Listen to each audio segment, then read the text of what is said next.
my point is that God, that Jesus, the great teacher, and as all teachers tend to do, they find greatness in the context of the routine. They find greatness in the context of the unimpressive.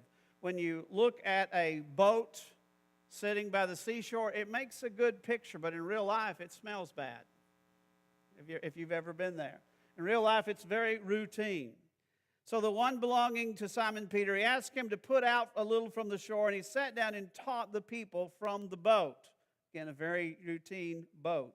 When he had finished speaking, he said to Simon, "Put out into the water, into the deep water, and let down the nets for a catch." Simon answered, "Master, we worked hard all night and haven't caught anything, but because you say so, I'll let down the nets." When they had done so, they caught such a large number of fish that their boats began to break. Their nets began to break, not their boats. Their nets began to break. And they signaled their partners in the other boat to come and help them, and they came and filled both boats so full that they began to sink. When Simon Peter saw this, he fell at Jesus' knees and said, "Go away from me, Lord, I am a sinful man." For he and all his companions were astonished at the catch of fish they had taken. And so were James and John, the sons of Zebedee, and Simon's partners. When Jesus said to Simon, "Don't be afraid, from now on you will catch men." So they pulled their boats up to the shore and left everything and followed him. You skip down several verses, and a similar thing happens just kind of in Reader's Digest form. After this, Jesus went out and saw a tax collector, again, not very impressive, by the name of Levi, sitting at his tax booth. How many would love a job where you sit at a booth all day long? You ever drive by those people at the turnpike and go, "Wow, I'd hate to have your job"? Just sit there hour after hour. "Follow me," he said. So Levi got up and left everything and followed him.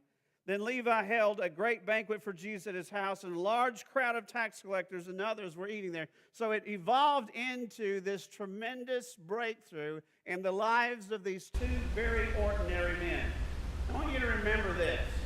Are you with me? Tuned in yet?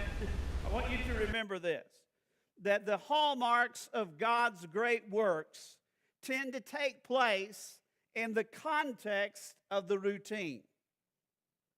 The hallmarks of God's great feats tend to take place in the context of very routine things.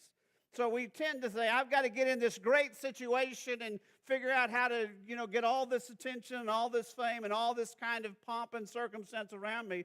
But God tends to do great things in the context of the routine.